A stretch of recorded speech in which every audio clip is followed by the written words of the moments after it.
ونستعينه ونستغفره ونعوذ بالله من شرور أنفسنا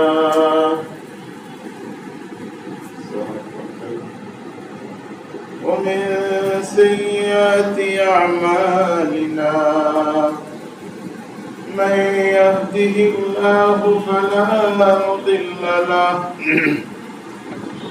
ومن يضلله فلا هادي له ونشهد أن لا إله إلا الله وحده لا شريك له ونشهد أن سيدنا وسندنا وحبيبنا وطبيب قلوبنا ومولانا محمدا عبده ورسوله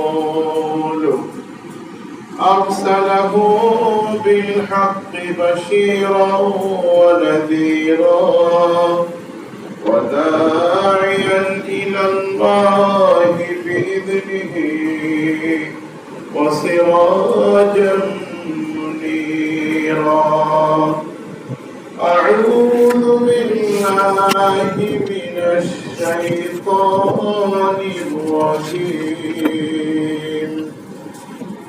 بسم الله الرحمن الرحيم إن الله وملائكته يصلون على النبي يا أيها الذين آمنوا صلوا عليه وسلموا تسليما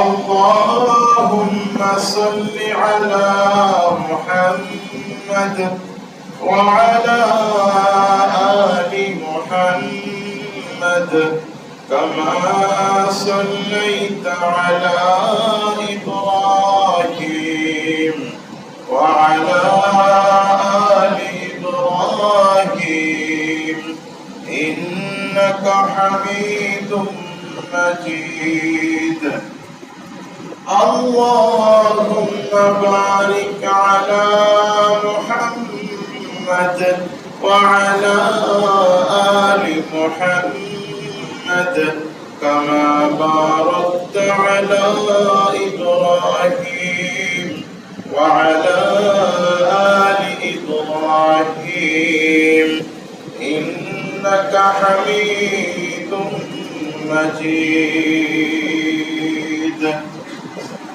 আলহামদুলিল্লাহ। সম্মানিত আজকের এই পবিত্র জুমায় উপস্থিত মুরব্বিয়ানে কেরাম, মোহতারাম সম্মানিত ইমানদার মুসলমান ভাইরা আমার, সম্মানিত এলাকাবাসী, সর্বপ্রথম সেই মহান আল্লাহ তাআলার দরবারে অসংখ্য শুকরিয়া ও কৃতজ্ঞতা জানাচ্ছি, যিনি আমাদেরকে আজকের এই পবিত্র মাহে রমজানুল মুবারকের মাগফিরাতের দশকের বিদায়ের লগ্নে তৃতীয় জুমায়, রমজানের তৃতীয় জুমায় আমাদেরকে হায়াতে বাঁচিয়ে রেখে সুস্থতার সাথে পবিত্র জুমায় হাজির হওয়ার তৌফিক এনায়েত করেছেন। সেজন্য সেই মহান মালিকের দরবারে প্রাণ খুলে আবেগের সাথে সমন্বিত কণ্ঠে আমরা বলি, সেই মালিকের শিখানো ভাষায় শুকরিয়া আদায় করি, সকলে বলি আলহামদুলিল্লাহ। রব্বানা লাকাল হামদ হামদান কাসীরান তাইয়িবান মুবারাকান ফীহি ইয়া রাব্বি লাকাল হামদু ওয়া লাকাশ শুকরু লা ইয়ানবাগী লিজালালি ওয়াজহিকা وعظيم سلطانك الحمد بالإيمان ولك الحمد بالإسلام ولك الحمد بالقرآن আমরা যে আল্লাহ পাকের প্রশংসার বাক্যগুলো উচ্চারণ করলাম, অনেক বড় সওয়াবের, অনেক বড় নেকি। আমি আগে একদিন বলেছিলাম ফেরেশতারা এই বাক্যগুলোর নেকি বা বিনিময় লেখার জন্য আল্লাহর কাছে আবেদন করেন। আল্লাহ পাক বলেন এর যে কত নেকি হবে, কত সওয়াব হবে, কত পুরস্কার হবে, এটা তোমরা আন্দাজ করতে পারবে না। শুধু প্রশংসার বাক্যগুলো বান্দার আমলনামায় লিখে রাখো, এর বিনিময়, এর আজর, এর পুরস্কার আমি নিজে প্রদান করবো।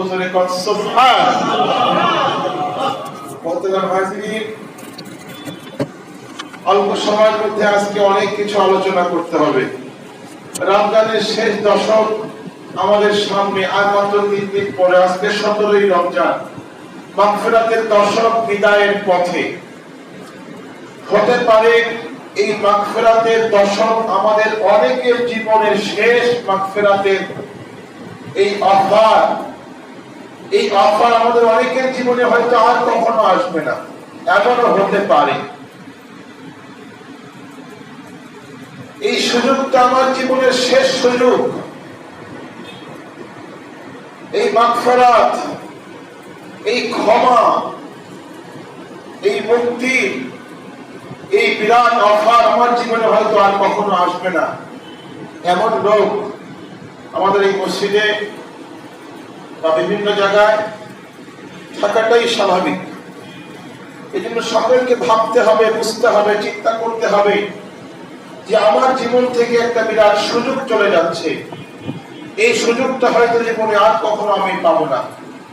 সেটা হচ্ছে মাগফিরাতের সময়, মাগফিরাতের একটা সুবর্ণ সুযোগ, একটা বিরাট অফার আমার জীবন থেকে চলে যাচ্ছে। এটা চিন্তা করতে হবে। আমার তো কয়েকটা দিন বাকি আছে, আর কয়েকদিন, 3 দিনের মতো বাকি আছে। আজকে 17ই রমজান। 20 রমজান সন্ধ্যা হলেই এই অফারটা বন্ধ হবে, এই অফারটা শেষ হয়ে যাবে। আমার জীবনে আর কখনো না আসতে পারে। এই জন্য আসুন আমরা সকলে এই দিনগুলোতে, এই মাত্র 3টা দিন বাকি আছে, এই 3টা দিন আমরা আল্লাহর কাছ থেকে ক্ষমা, মাগফিরাত নিয়ে নিব ইনশাআল্লাহ। নিয়েই ছাড়বো। রাজি আছেন না ইনশাআল্লাহ? কি বলে? বলে কি করে আমি আল্লাহর কাছ থেকে মাগফিরাত নিয়ে ছাড়বো? এই গ্যারান্টি আপনি কিভাবে দিবেন যে আল্লাহ আমাকে ক্ষমা করেই দিবেন? হ্যাঁ, আমি আপনাকে গ্যারান্টি দিতে পারি যদি একটা কাজ আমরা করতে পারি। আল্লাহ অবশ্যই আমাদেরকে ক্ষমা করবেন, মুক্তি দিবেন, মাগফিরাত দান করবেন। আর ওই ব্যক্তি হচ্ছে সফল কাম, যে ব্যক্তি মাগফিরাত পেয়ে যাবে, ক্ষমা পেয়ে যাবে, নাজাত পেয়ে যাবে। আপনি অনেক কিছু পাইলেন। একটা উদাহরণ দিয়ে বলি, অনেক সময় আমি এক যুবক ছেলে, বাড়িতে তার কোনো অভাব নাই, টাকা পয়সা আছে, ঘর বাড়ি আছে, জায়গা জমি আছে, কিন্তু সব দেখছে সৌদি আরব যাবে বা ইউরোপের কোনো কান্ট্রিতে সে যাবে, সব হয়েছে, অনেক টাকা পয়সা খরচ করে সেখানে গেছে। কিন্তু দুর্ভাগ্যক্রমে সেখানে তার যাওয়াটা ছিল অবৈধ, পাসপোর্ট ভিসা অবৈধ ছিল, জেলে বন্দী হয়ে গেছে, জেলখানায় সে আটক হয়ে গেছে, জেলখানায় আটক হয়ে গেছে, এখন তার জেল হয়ে গেছে। এই ধরনের 12 বছর জেল হয়ে গেছে। এখন যেই ছেলে, সুখে থাকা ছেলে, বাড়িতে স্ত্রী আছে, সন্তান আছে, বাপ মা আছে, কখনো কষ্টের মুখ দেখে না, এই ছেলে এখন বিদেশে গিয়ে জেল কাটতেছে। এখন ওই দেশের বাদশা, সৌদি আরবের বাদশা জেলখানায় আসছে আসামিদেরকে দেখার জন্য। এখন বাদশা জিজ্ঞাসা করলো, তোমার বাড়ি কোথায়? বলে বাংলাদেশে। তুমি কি চাও? আমি তো বাদশা, চিনি? বলে হ্যাঁ চিনি। তুমি কি চাও আমার কাছে? এখন এই ছেলেটা কি চাইবে বলে? বলবে আমাকে জেলখানায় এরকম 5টা কম্বল দেন, যাতে আমি আরামে ঘুমাইতে পারি, জাজিমটা গোটা করে দেন। এটা বলবে? কি বলে? খাবারটা ভালো করে দিয়ে আমাকে। এগুলো কিচ্ছু বলবে না, একটা জিনিস চাইবে। কি চাইবে? আমাকে ক্ষমা করে দেন, আমাকে ক্ষমা করে মুক্ত করে দেন। আর কিছু চাই না, আমার দেশে আমাকে পাঠাই দেন। আমাকে ক্ষমা করে, আমার অপরাধ ক্ষমা করে মার্জনা করে আমাকে জেল থেকে মুক্তি দিয়ে আমার দেশে, আমার বাবা মার কাছে, আমার স্ত্রী সন্তানের কাছে আমাকে পাঠাইলাম। আমি একটাই চাই, আর কিছু চাই না। এটা সে বলবে ঠিক কি আমি ঠিক নেই? ঠিক তেমনই আমরা তো জেলখানার আসামি। যদি জেলখানায় এই জাহান্নাম থেকে মুক্তি না পাই, আল্লাহর কাছ থেকে ক্ষমা না পাইলে মুক্তিও পাবো না। অপরাধ ক্ষমা না হলে তার তো মুক্তি নাই। সুতরাং এই অপরাধ থেকে ক্ষমা পাওয়ার একটা সুবর্ণ সুযোগ, একটা অফার আমার জীবন থেকে চলে যাচ্ছে। আমি নিয়ত করে নিব, পাক্কা ইরাদা করব, এই 3 দিনে আমি আল্লাহর কাছ থেকে ক্ষমা নিয়েই ছাড়বো। বলেন ইনশাআল্লাহ। ক্ষমা কিভাবে নেবেন আপনি? আমি হাদিসের একটা কথা দিয়ে আপনাকে গ্যারান্টি দিচ্ছি। আল্লাহু আকবার। আল্লাহ রাসূল বলেন, লা ইয়াদখুলুল জান্নাতা আইনুস সালাত। কত শব্দে বলছিলাম? 3 চক্ষু কখনো জাহান্নামে যেতেই পারে না, তাই না? আপনার সন্তান যদি আপনার সামনে এসে চোখের পানি ছেড়ে দেয়, কেঁদে দেয়, ভ্যাঁ করে কেঁদে দিল আর চোখ থেকে 2 ফোঁটা পানি বের করে দিল, যত বড় পাষাণ হৃদয় পিতা মাতা হোক না কেন, সন্তানের চোখের পানি যখন দেখে, এই বাপ মাই সন্তানকে ক্ষমা না করে পারে কি? বলে দিলটা মোমের মতো নরম হয়ে যায়। সন্তান যখন বাবা মার সামনে কাঁদে, তো এই বাবা মার চাইতে আমার আল্লাহ হাজার কোটি কোটি গুণ বেশি দয়ালু। এই বান্দা যখন 2 চোখের পানি মালিকের সামনে ছেড়ে দেয়, ও মালিক, আমি বুঝি জাহান্নামী হয়ে গেলাম, আমি বুঝি জাহান্নামের আসামি হয়ে গেছি। 2 চোখের পানি ছেড়ে দিয়ে বান্দা যখন আল্লাহর কাছে ক্ষমা প্রার্থনা করে, ওই আল্লাহ বান্দাকে বান্দিকে ক্ষমা না করে কিছুতেই পারেন না। এই জন্য আমরা চেষ্টা করবো যে এই কয়টা দিন বাকি আছে, আমি গত সপ্তাহে বলছিলাম, আমরা প্রত্যেকে প্রতিদিন কমপক্ষে একটা সময়কে বেছে নেই, আমি একটু চোখের পানি বের করবো আল্লাহর ভয়ে, জাহান্নামের ভয়ে, আখিরাতের কঠিন শাস্তির ভয়ে। আমি একটু চোখের পানি বের করার চেষ্টা করব। অনেকে হয়তো চেষ্টা করেছেন, অনেকে সফল হয়েছেন, অনেকে হয়তো বের করতে পারেন নাই। বাকি যে দিনগুলো আছে আমরা চেষ্টা করবো একটু কাঁদা, আল্লাহর সামনে একটু কাঁদবো, চোখের পানি একটু বের করার চেষ্টা করব। যেই জাহান্নামের আগুন সাগর সমুদ্রের পানি দিয়ে নিভানো যায় না, আল্লাহ রাসূল বলে 1 ফোঁটা চোখের পানিতে সে আগুন নিভে যাবে। আপনার জন্য আমার জন্য নিভে যাবে যদি আমি চোখের পানি বের করতে পারি আল্লাহর ভয়ে, জাহান্নামের ভয়ে। আল্লাহ আমাদের সকলের চোখে পানি দেন, আখিরাতের ভয়ে, আল্লাহর ভয়ে যেন কাঁদতে পারি, দিলটাকে আল্লাহ নরম করে দেন। সবাই কোন আমিন। মুহতারাম হাজিরিন, এই যে 3টা দিন আছে, যে কোনো একটা সময়, আপনি প্রতিদিন না পারেন 3টা দিনের মধ্যে একটা দিনকে একটু বের করতে পারবেন না, যে সময় নিরিবিলি বসে, নীরবে নিভৃতে বসে আপনি একা একা মসজিদের কোনায় বসে অথবা ঘরের কোনায় বসে একা একা, যেখানে কেউ থাকবে না, আপনি একটু কাঁদার চেষ্টা করবেন। আপনজন যারা দুনিয়া থেকে চলে গেছে তাদের কথা স্মরণ করবেন। হায়, অনেকে ছিল আমার আপনজন, যাদের সঙ্গে আমি অনেক সময় কাটিয়েছি, অনেক মজলিসে বসে আড্ডা মেরেছি, আজকে তারা কবরের বাসিন্দা হয়ে গেছে। হয় আমি বুঝি কোনদিন কখন কবরের বাসিন্দা হয়ে যাই। এই কথাগুলো আপনি মনে করলে আপনার চোখে পানি আসবে। অনেকের বাবা কবরবাসী হয়ে গেছে, অনেকের মা কবরের বাসিন্দা হয়ে গেছে, অনেকের ভাই বোন, অনেকের স্ত্রী আপনজন দুনিয়া থেকে চলে গেছে, তাদের সঙ্গে কাটাবার সেই স্মৃতিগুলো আপনি মনে করে করে যদি আপনি চিন্তা করেন, হয়তো আপনার চোখে পানি আসবে, কবরের চিন্তা আসবে, আখিরাতের চিন্তা আসবে। অনেকের আপনজন চলে গেছে যারা আপনার সঙ্গে অনেক সময় কাটিয়েছে, আপনার পিছে পিছে অনেক ঘুরেছে, আপনাকে অনেক সম্মান দেখিয়েছে, ভালোবেসেছে, আজকে তারা কবরে, তাদেরকে নিজ হাতে হয়তো অনেকে কবরে শোয়াই দিয়েছে। ওই কথাগুলো স্মরণ করে করে অন্তত একটিবার একটু চোখের পানি ফেলে আল্লাহর কাছে কাঁদার চেষ্টা করব। রাজি আছেন না ইনশাআল্লাহ? কি বলেন? এই কাজটুকু আমরা করার চেষ্টা করব সবাই, নিজের স্বার্থে, আমার কোনো স্বার্থ নাই, যার যার স্বার্থে আমরা এটা করব। চোখের পানি ফেলবো আল্লাহর সামনে। এই 3 দিনের কাজ হলো এটা। এরপরে আসেন বাকি যে শেষ দশক আসতেছে, রমজানের শেষ দশক আমার নবী কিভাবে কাটাতেন, এটা একটু আজকে আমরা আলোচনা করি। রমজানের শেষ দশকটা আল্লাহর রাসূল কিভাবে কাটাতেন, আমার আমলটা যেন নবীর আমলের সঙ্গে পুরোপুরি না হলেও কিছুটা মিল হয়ে যায়, সেই চেষ্টাটা আমরা করব। রাজি আছেন না ইনশাআল্লাহ? কি বলেন ভাই? চেষ্টা করব আমার নবীর রমজানের শেষ দশকটা কিভাবে অতিবাহিত হতো, কিভাবে কাটতো, আমরা জানি, আমল করার চেষ্টা করি। তারপরে কথা হচ্ছে রমজানের শেষ দশকে ইতিকাফ সুন্নাতে মুআক্কাদা কিফায়া, এই ইতিকাফের ফজিলত সম্পর্কে কিছু আলোচনা হবে ইনশাআল্লাহ সংক্ষিপ্তভাবে। ফিতরা সম্পর্কে আলোচনা হবে। ফিতরা আমি একটা পত্রিকায় দেখেছি, কোন কাগজে দেখলাম সর্বনিম্ন 70 টাকা মনে হয়, আমার কথা ঠিক আছে কিনা, সর্বনিম্ন 70 টাকা ধার্য করা হয়েছে। তবে একটা কথা খেয়াল রাখতে হবে, আমরা দুনিয়ার ক্ষেত্রে ভালোটা দেখি, ভালোটা বেস্ট কোয়ালিটি, ভালো কোয়ালিটি তালাশ করি না, ভালোটা তালাশ করি, ভালো ঘর, ভালো বাড়ি, ভালো গাড়ি, ভালো জিনিস, ভালো চাকরি, উন্নত ব্যবস্থা আমরা তালাশ করি।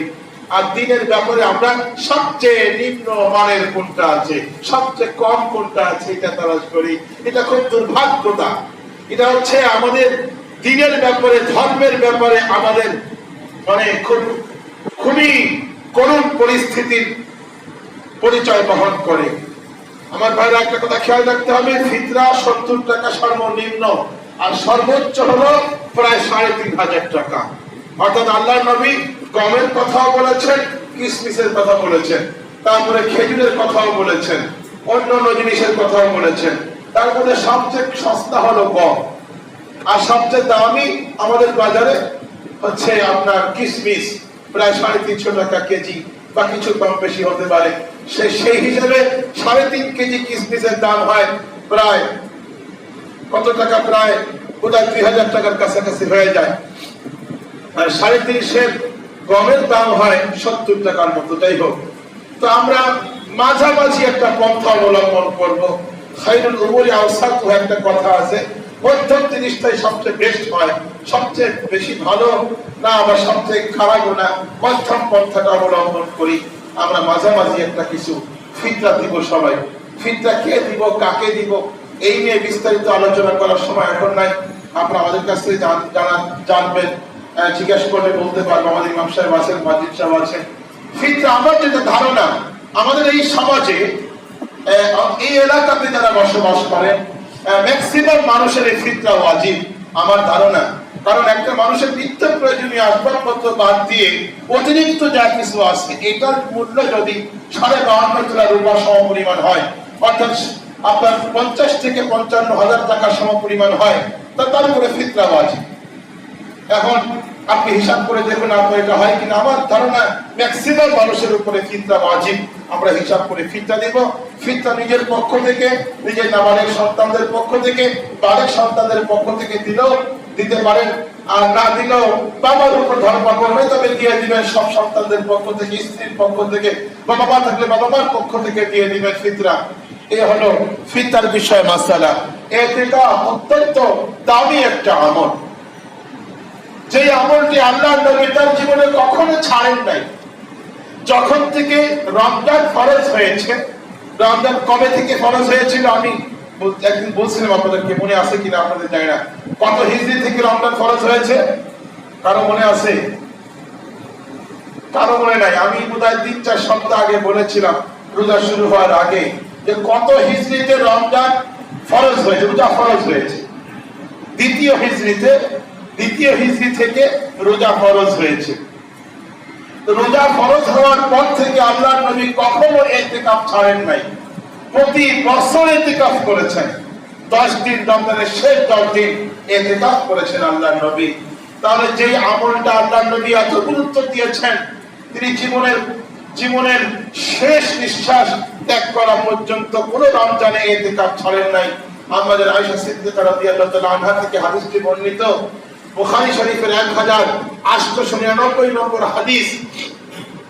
كان يعتكف النبي صلى الله عليه وسلم في 10 آخر رمضان حتى يتوفاه الله سبحانه وتعالى।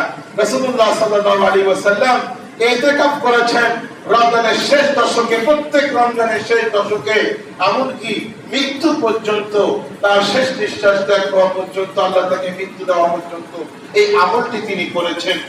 এখন চিন্তা করে দেখুন, যে আমলটি আল্লাহ নবী জীবনে কখনো করেন নাই, আমরা অনেক সেই নবীর অনেক উম্মত আছি, ওই আমলটি জীবনে আমরা কখনো করি নাই। কি বলেন? নবী জীবনে যে আমলটি একবারও ছাড়েন নাই, সেই আমলটি নবীর উম্মত হয়ে আমরা একবারও করি নাই। তাই নবীর সঙ্গে আমার বৈপরীত্য কতটা, সেই নবীর শাফাত আমি কি করে আশা করতে পারি, সেই নবীর সুপারিশ কিয়ামতের ময়দানে কি করে আশা করতে পারি? যেই নবী আমলটি জীবনে কখনো ছাড়েন নাই, আমি জীবনে কখনো ওটা করিই নাই, একবারও করি নাই। এই জন্য ইতিকাফ করা দরকার। কি বলেন? ইতিকাফ করা দরকার আছে কিনা? কি বলেন? দরকার। তবে শেষ দশকে ইতিকাফ 10 দিন ইতিকাফ করা সুন্নাতে মুআক্কাদা কিফায়া। তো আশা করি আমাদের মসজিদে বেশ কয়েকজন বসে থাকেন প্রতি বছর। আলহামদুলিল্লাহ, এবারও হয়তো অনেকে বলবেন, কে কে বলবেন একটু হাত দেখাবেন। আলহামদুলিল্লাহ, 1 2 3 4 5 5জন তো নিস্তালাই পেরা, 5-6 জন। আলহামদুলিল্লাহ, আলহামদুলিল্লাহ। যে বিশ্বনাথের জানসাম বলবেন, আলহামদুলিল্লাহ, বাচ্চু ভাই বলবেন, ওসমান গনি ভাই বলবেন, আর কে জানি দেখালো হাতে যে হাজি হাজি আব্দুল বাসেদ সাহেব, উনি বলবেন।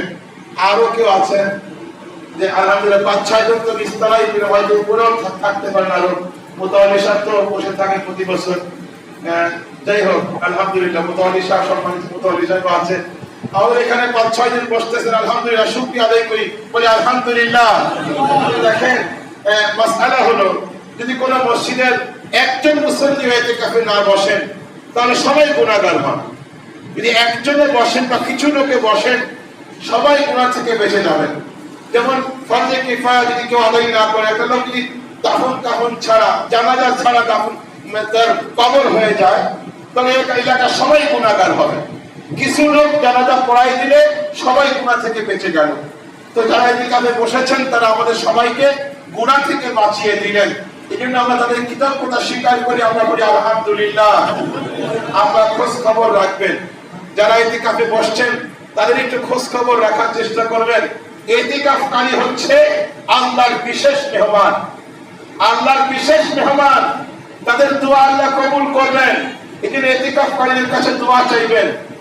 মাঝে মাঝে এসে ওখানে একটু যাবেন, দোতলায় বসেন, তো দোতলায় একটু যাবেন, একটু দোয়া চাইবেন তাদের কাছে যে আপনারা ইতিকাফে বসেছেন, আপনাদের দোয়া আল্লাহ কবুল করবেন, আপনারা আল্লাহর মেহমান হয়ে গেছেন, আল্লাহর ঘরের, আল্লাহর দরবারের একজন বিশিষ্ট সদস্য হয়ে গেছেন। অতএব আপনি আমার জন্য দোয়া করবেন, আমার সন্তান আমি, আমার পরিবার পরিজন, ব্যবসা বাণিজ্যের জন্য দোয়া করবেন, দোয়া চাইবেন, সাথে কিছু হাদিয়াও নিয়ে আসবেন। খালি মুখে দোয়া চাইলে দোয়াটা অত শক্ত হয় না, কিছু হাদিয়াও নিয়ে আসবেন। যারা এখানে আছেন, ইফতারি খাবার কিছু হাদিয়া করবো, মাঝে মাঝে দেওয়ার চেষ্টা করবেন। যাই হোক, এটা আমি একটা কথার কথা বললাম, সম্ভব হলে দিবেন, দোয়াও চাইবেন, এবং আমরা একটু খোঁজ খবর নিব কে কেমন আছে, কোনো অসুবিধা হচ্ছে কিনা। আল্লাহ পাক আমাদের সকলকে আমল করার তৌফিক দেন, সবাইকে আমিন। মুহতারাম হাজিরিন, রমজানের শেষ দশক আমরা কিভাবে কাটাবো এটা নিয়ে আলোচনা করছিলাম। আল্লাহর নবী সবচেয়ে বেশি গুরুত্ব দিতেন রমজানের শেষ দশকে, সবচেয়ে বেশি ইবাদত করতেন রমজানের শেষ দশকে। আর আমরা তো রমজানের শেষ দশক আসলে মার্কেটিং এ ব্যস্ত হয়ে যাই, মসজিদে মুসল্লি কমে যায়, মার্কেটে লোক সংখ্যা বেড়ে যায়, এত ব্যস্ত হয়ে যায়।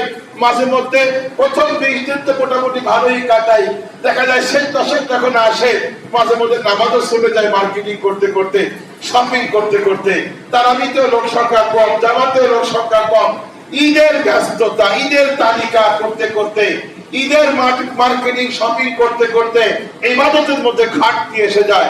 ইফতারি করার তো সময় পাই না, রাস্তাঘাটে ইফতারি করি অনেক সময়, দোয়া খায়ের করার তো সময়ই নাই আমাদের, কারণ এত বেশি মার্কেটিং, এটা কিনতে হবে, ওটা কিনতে হবে, ছেলের মেয়ের, বাবা মা, স্ত্রী, শ্বশুর শাশুড়ি, এত কেনাকাটায় ব্যস্ত হয়ে যায় যে ইবাদত বন্দেগীতে গাফলতি এসে যায়। বিষয়টা খেয়াল রাখতে হবে।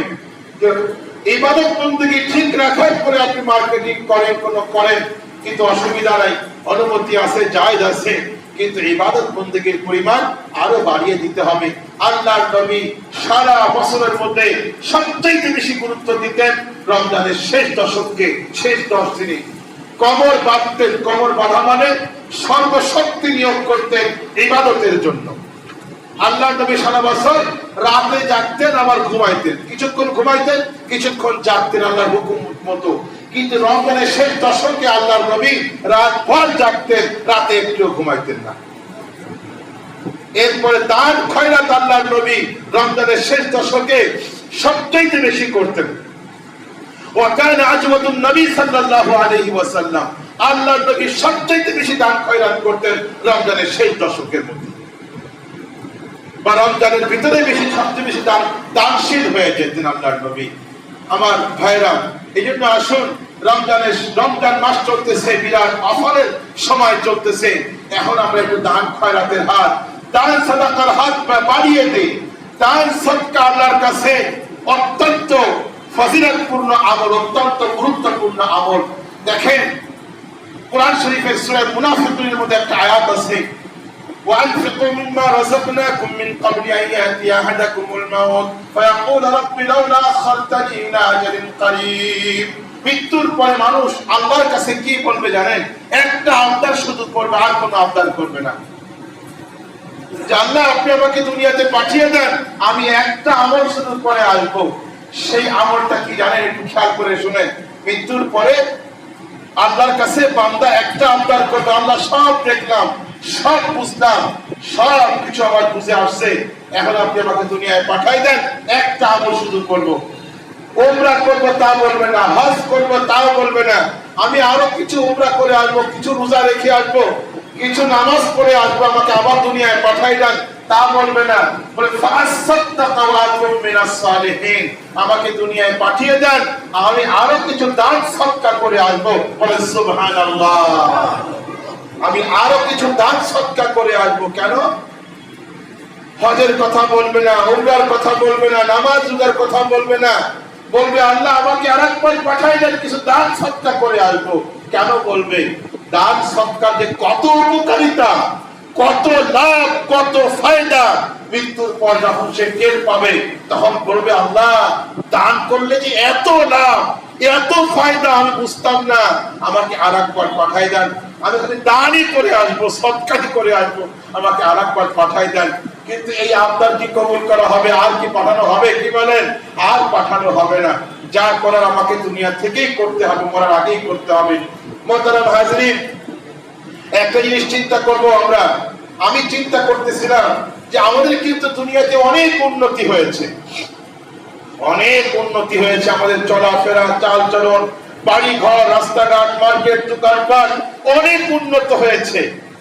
আজ থেকে 18 বছর 19 বছর আগে আমি আপনাদের এখানে আসছি, তখনকার অবস্থা যা দেখেছিলাম, আজকে 19 বছরে কি বলেন না 18 বছরে কত উন্নত হয়েছে। কমপক্ষে 20 গুণ উন্নত হয়েছে, অন্তত 20 গুণ উন্নত হয়েছে আমাদের সবকিছু। ব্যবসা বাণিজ্য, চাকরি বাকরি, বাড়ি ঘর, জায়গার ভ্যালু সবকিছু অনেক উন্নত হয়েছে। কিন্তু আমাদের আখিরাতের বিষয়টা, মন মানসিকতা, আল্লাহর জন্য দান খয়রাত করা, দান সদকা করার এই মানসিকতাটার উন্নতি এক কোনো হয় নাই। আমার ধারণা আরো অবনতি হয়েছে। এইখানকার কথা বলছি না, সারা দুনিয়ার অবস্থা হচ্ছে এরকম। আল্লাহ যখন মানুষকে দুনিয়াদারি বাড়িয়ে দেন, তখন তার দুনিয়ার নেশা, দুনিয়ার প্রতি আগ্রহ, দুনিয়া আরো বেশি কামাই করার জন্য মরিয়া আরো বেশি হয়ে যায় মানুষ। এটা হলো মানুষের নীতি।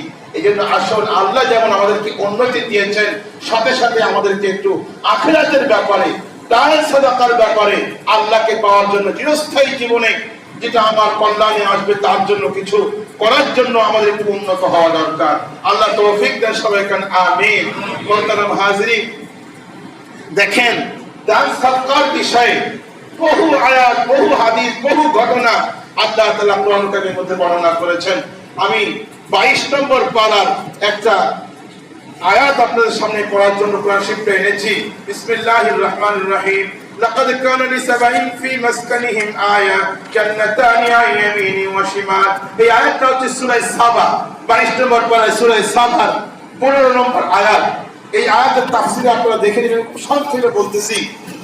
ইয়ামানের রাজধানী সানা থেকে 3 মঞ্জিল দূরে মারিব নামক একটা শহর ছিল। ওই শহরে সাবা সম্প্রদায় বসতি ছিল। তারা প্রথম থেকে খুব ধার্মিক ছিল, কিন্তু তাদের বসতি এরকম ছিল, 2 পাহাড়ের মাঝখানে একটা উপত্যকায় তারা বসবাস করতো। ওই শহরটা সেখানে ছিল, কিন্তু সেখানে অবস্থা এরকম ছিল যে বৃষ্টির পানিতে, পাহাড়ের উপর থেকে ঢল এবং বৃষ্টির পানিতে বছরে কোনো একটা সময় এত জোরে স্রোত বইতো যে ঘর বাড়ি ভেঙে চুরমার বিধ্বস্ত হয়ে যেত, ফসলাদি নষ্ট হয়ে যেত। পরবর্তীতে ওই দেশের সম্রাটদের সহযোগিতায় এরকম বাঁধ নির্মাণ করা হলো যে পাহাড় থেকে নানা ঢলের পানি নিয়ন্ত্রণ করে তারা খাল খনন করে সুইচ গেট করে এরকম একটা পরিকল্পিত নগরী গড়ে তুললো, যে সুন্দর একটা শহর গড়ে উঠলো আর কি। এবং তারা সেখানে কৃষি বিপ্লব ঘটাতে সক্ষম হলো। কৃষি বিপ্লব মানে কৃষি শিল্পে তারা উন্নত হয়ে গেল, বিশ্বের সর্বোন্নত হয়ে গেল, এত ফসল সেখানে হলো। আল্লাহ পাক তাই বলতেছেন ফি মাসকানিহিম আয়া জান্নাতানি আন ইয়ামিনি ওয়া শিমাল, তাদের এই বাঁধের দুই পাশে পাশ দিয়ে আমি সারি সারি বাগান বানিয়ে দিলাম। এমন সুন্দর বাগান পৃথিবীর আর কোথাও ছিল না। বিভিন্ন ফল ফলাদির বাগান। অর্থাৎ সেই যুগের সবচেয়ে উন্নত শিল্প ছিল কৃষি শিল্প। এই কৃষিতে তারা বিপ্লব ঘটাতে সক্ষম হলো। যখন সম্পদ বাড়ে, মানুষের কৃপণতা বাড়ে, মানুষের নাফরমানি বাড়ে, আল্লাহর সঙ্গে শত্রুতা বাড়তে থাকে। ওদের আস্তে আস্তে নাফরমান হতে লাগলো, কৃপণ হতে লাগলো।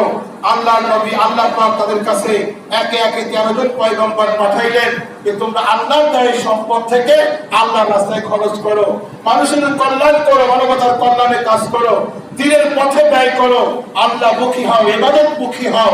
ওরা উল্টা আল্লাহ পাকের নাফরমান হয়ে গেল। আস্তে আস্তে আরো কৃপণ হয়ে গেল, আরো সম্পদ বাড়ানোর জন্য নিশামত্ত হয়ে গেল। তারপরে কি হলো জানেন?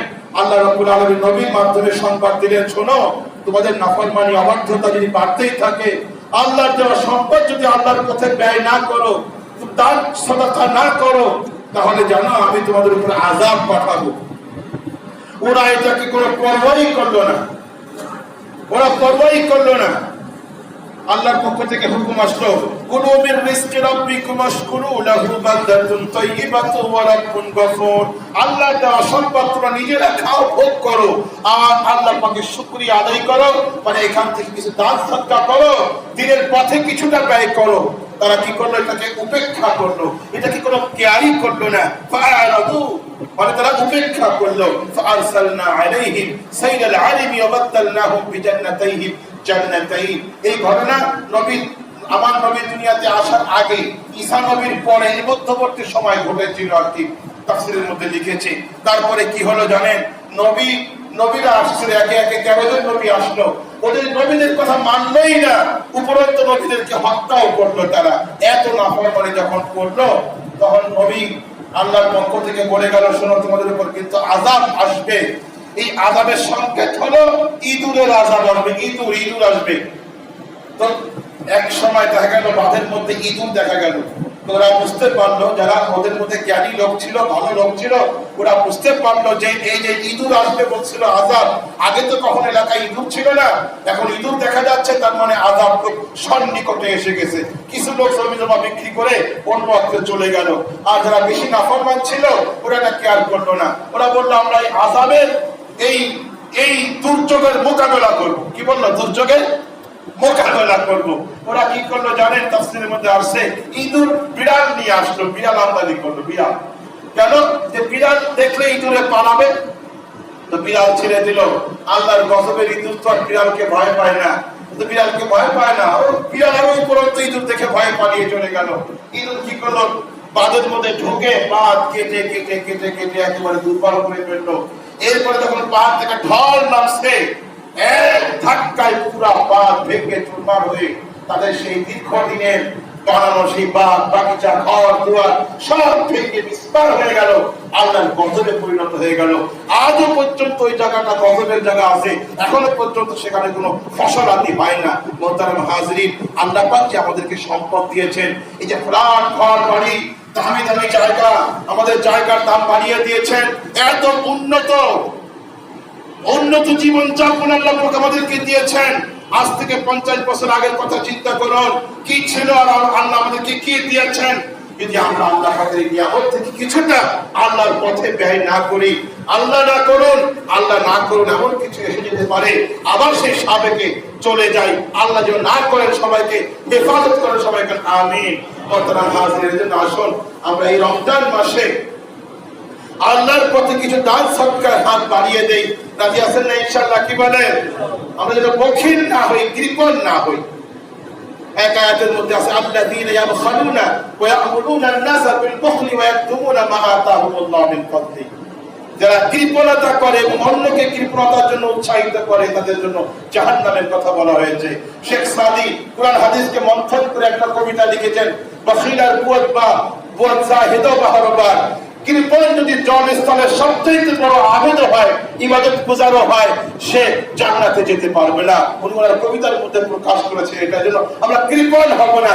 এই যে দান সদকা দান খায়রাত আমরা বেশি পরিমাণে রমজান মাসে করব। রাজি আছেন না ইনশাআল্লাহ? কি বলেন? বলেন যে এক হাদিসের মধ্যে আছে, দানশীল কৃপণ আবেদকে শয়তান অতটা ভয় পায় না, দানশীল গুনাহগারকে ততটা ভয় পায়। কৃপণ আবেদ, আবেদ কিন্তু কৃপণ, তাকে শয়তান ভয় পায় না। কেন? শয়তান চিন্তা করে ও যতই ইবাদত করুক না কেন কৃপণতার কারণে সে জাহান্নামে যাবে, অতএব তাকে আমার কোনো ভয় নাই।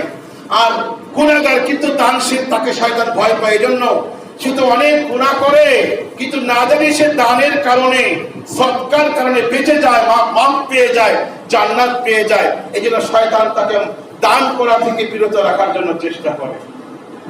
এই জন্য দান এত বড় গুণ, সদকা এত বড় গুণের কাজ, ফজিলতের কাজ। আমি ছোট্ট একটা কথা বলেই শেষ করে দিচ্ছি। সূরা তাহার মধ্যে আছে, 16 নম্বর পরে সূরা তাহার মধ্যে একটা ঘটনা আছে। মুসা আলাইহিস সালাতু ওয়াস সালামের জামানায় আল্লাহ নবী মুসা যখন কিতাব আনতে গিয়েছিলেন, তখন এই বনি ইসরাইলকে সামরি নামে এক ব্যক্তি, খারাপ লোক, সে বনি ইসরাইলকে গোবৎস পূজা করার জন্য উৎসাহিত করেছিল। বাসুর বানাইয়া এই বাসুরের মধ্যে জিব্রাইলের পায়ের নিচের মাটি দিছে, হাম্বা করে ডাকা শুরু করছে। এখন সামরি বলতেছে, মুসা তো ভুলে তার মাহবুদের কাছে গেছে, আল্লাহর কাছে গেছে, আসলে মাহবুদ তো এইটাই, তোমরা এটার পূজা করো। এই কথা বললে বনি ইসরাইলকে পূজায় লাগাই দিছে। এই গোবৎসের ইবাদত, গোবৎসের পূজার মধ্যে লাগিয়ে দিছে। তো মুসা আলাইহিস সালাম এসে খুব রেগে গেলেন, খুব রাগ হয়ে গেলেন এবং বললেন, তোমরা কেন শিরক করলা, কেন তাকে এই কাজ, এই অপরাধ তোমরা করলা।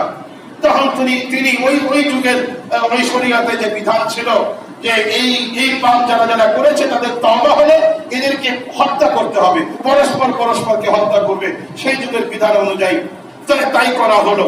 এবার স্বামীর যে সবচেয়ে বড় অপরাধ, তাই না, যেহেতু হচ্ছে একেবারে পাপের হোতা, সেই যে কাজটা করাইছে, তার শাস্তি তো আরো জঘন্য হওয়ার কথা।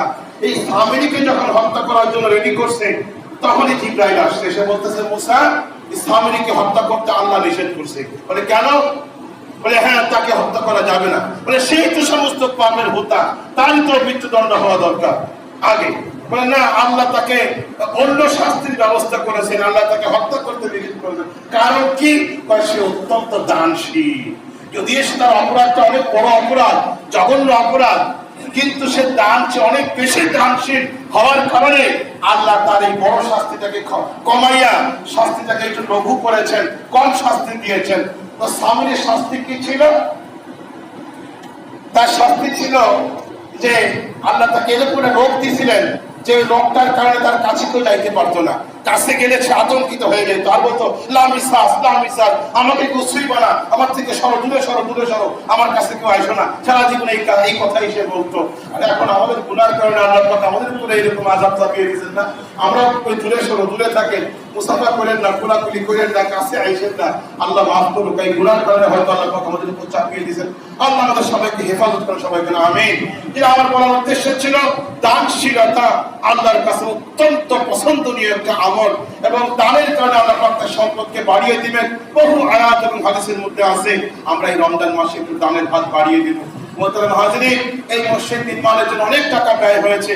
সভাপতি সাহেব বললেন যে আমাদের এই থাইয়ের মিস্ত্রি প্রায় লাখ টাকার উপরে এখনো বিল পাবেন, ওনার পাওনা আছে। তারপরে এসির টাকাও, 3টা এসি তো 3 জনের দিয়ে ডোনেশন আসছে, একটা এসির টাকা, এটাও অনেক টাকা এখনো বাকি রয়ে গেছে। অনেকে নাম লিখিয়েছেন, এখনো দেন নাই। তো মেহেরবানি করে আমি সবার খেদমতে আরজ করবো, রমজান মাস এই 3য় জুমা চলতেছে, আর একটা জুমা হয়তো আমরা পাবো। আমরা একটু আজকে আমরা বেশি পরিমাণে দান করে এই মসজিদের ঋণটা পরিশোধ করার চেষ্টা করব। কম বেশি যে যা পারি ইনশাআল্লাহ আমরা একটু দান করব। রাজি আছেন না ইনশাআল্লাহ? কি বলেন? সবাই একটু চেষ্টা করি, নিয়ত করি। আল্লাহ পাক আমাদেরকে উত্তম বিনিময় দান করবেন। আল্লাহ আমাদের সম্পদের মধ্যে বরকত দিবেন। আযাব গজব বালা মুসিবত থেকে আল্লাহ পাক আমাদেরকে হেফাজত করবেন দানের বদৌলতে। আল্লাহ কবুল করেন, সবাই জোরে বলেন আমিন।